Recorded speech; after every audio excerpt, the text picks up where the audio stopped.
What's up, everybody? Welcome to another episode of 10K on the Bay. This is a redo because I didn't know that my audio was off, which is super embarrassing because this is like 300 videos in and I'm still a beginner. But anyway, this is eBay tip number 6.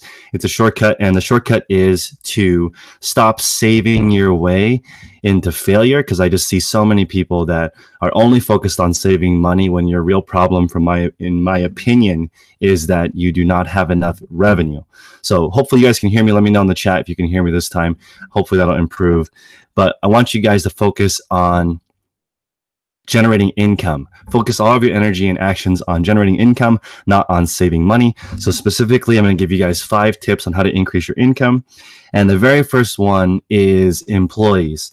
So on eBay is you need to have more time to work on eBay. So let's say you have 10 hours a week to work on eBay and you have a full-time job and you want to hire somebody to help you. Now that's very important, and it's an important step to get to the next level, because now you can hire somebody that adds 20 hours to your eBay business or 10 hours to your eBay business. But a lot of people, when I see them do that, they end up incurring a new expense of a new person, and they stop working themselves, which is not, this is not the point of an employee. The point of an employee is to really multiply your own efforts. If you really want to expand, in my opinion, you should do both. If you're working on eBay for 10 hours to figure it out, and after a couple of months, you hire a new person to get 10 more hours, now you're working 20 hours, you should double the amount of productivity in that time. So one of the transitions that I have seen is when people move from their house into a space, they basically have all these new expenses they never had before. You know, they have the new insurance,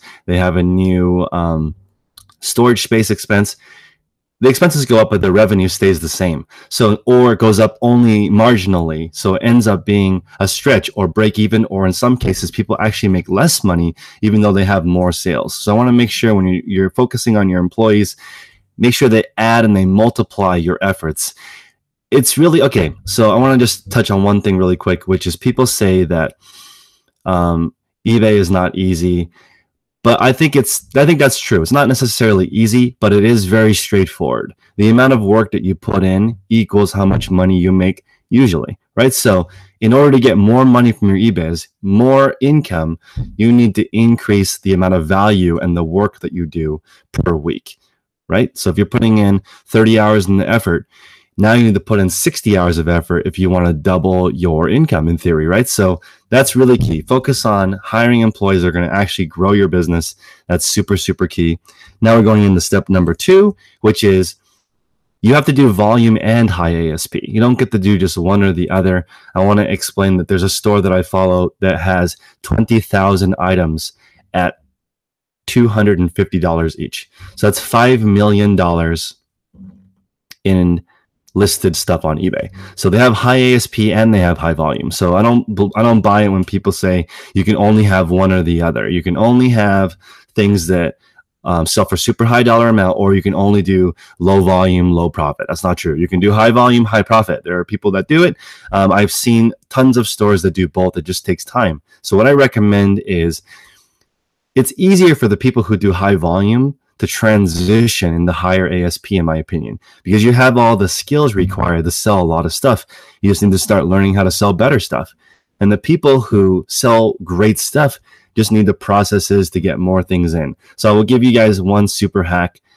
It's not a hack, but it's I was called out for saying that reading the text on a button is a hack. So maybe my standards for a hack are a little bit low, but I actually think this one is pretty good. So in order to find more home run items, the key is to look at more items. I know that sounds insane, but there are people who source on eBay to resell on eBay or Amazon and have $100 profit minimum. So they're buying something on eBay for $300, selling it for $500, and after fees, returns, shrinkage, all that stuff, they net $100. Now, here's the thing. In order to find that $300 item that's worth $500, they may have to look through 5,000 listings on eBay, right?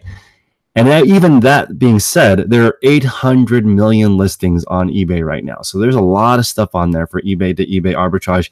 In my opinion, that's the largest opportunity on eBay. You just need a way to look at more items in order to increase that ASP. But I want you to realize, do both. Do high volume and high ASP.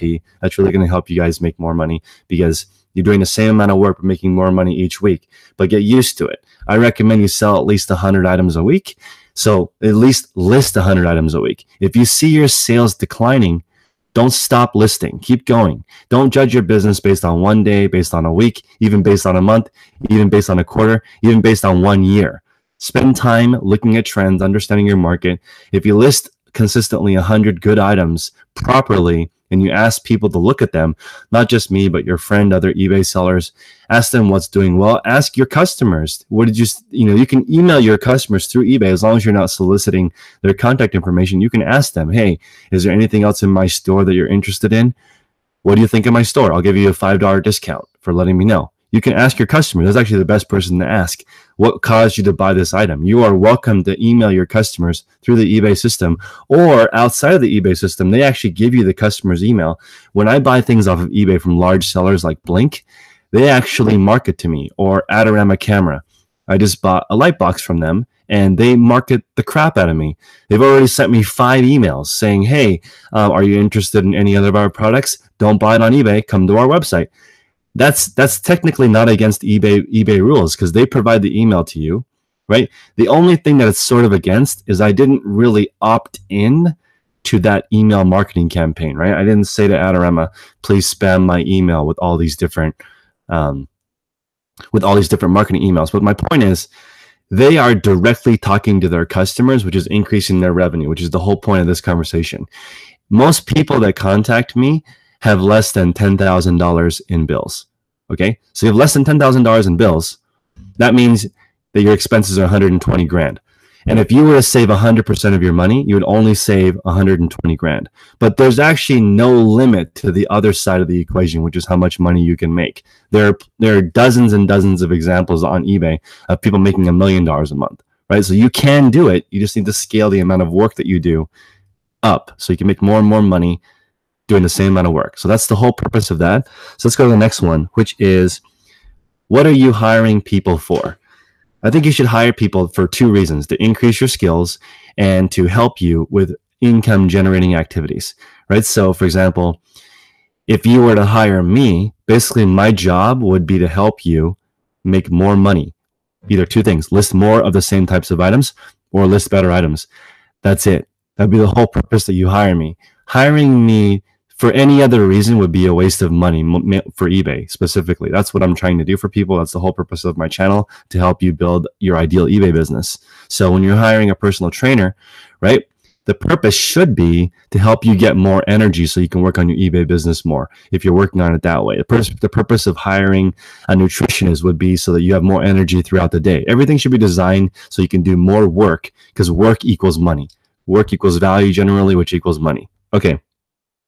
The next one is to maintain your expenses as your revenue goes up. I think this is super key. So for example, if you're spending $2 grand a month, or you're spending $5 grand a month, don't increase that all of a sudden once you start adding in a new revenue stream. Just keep it the same. And I think it's very hard. It's very tempting once you start making a lot of money to go buy fancy toys and things, but don't do that. But again, very few people who email me actually have that problem. I've not seen like, Chris, I accidentally bought $40,000 worth of things I don't need. Can you help me fix it? I have not seen that. That's not the situation. It's usually, hey, it's expensive to have kids. It's expensive where I live. I lost my job. I'm not getting a raise, but inflation keeps going up. Or they increase my rent. They increase, my car broke down. I'm only hearing that kind of stuff. I'm not hearing that people are extravagant. And Chris, I just bought a new Lamborghini and I didn't expect the $4,400 payment. What should I do? That's not happened. So most people don't have this expense problem, but again, it can add up. Be most wary of recurring expenses. So when you're looking at, a subscription for something that doesn't help you make more money, really take a hard look, especially if it's not just a one-time. For me, as an example, I would prefer to buy video editing software straight up and to pay a recurring cost, right? Adobe Photoshop's starting to make a lot of money because they moved to a subscription model versus just buying the software up front. So be very, very careful with recurring expenses that don't generate money. And the last one is improve your skills. So you want to improve your skills in listing, photography, Sourcing is the top one. The better your sourcing is, the more money you will make on eBay. But let's play some offense in 2018, guys. I really want you guys to earn twice as much money as last year, 3 times as much money as last year, and keep your expenses the same. That's going to supercharge your sales. And if you can just maintain the same lifestyle, don't buy a fur coat, don't buy a Cadillac, don't buy an airplane, keep that money, reinvest it into something else, into a new income stream. If you keep doing that and you stay patient with yourself, you guys are going to have a great 2018. Please like and subscribe. See you guys.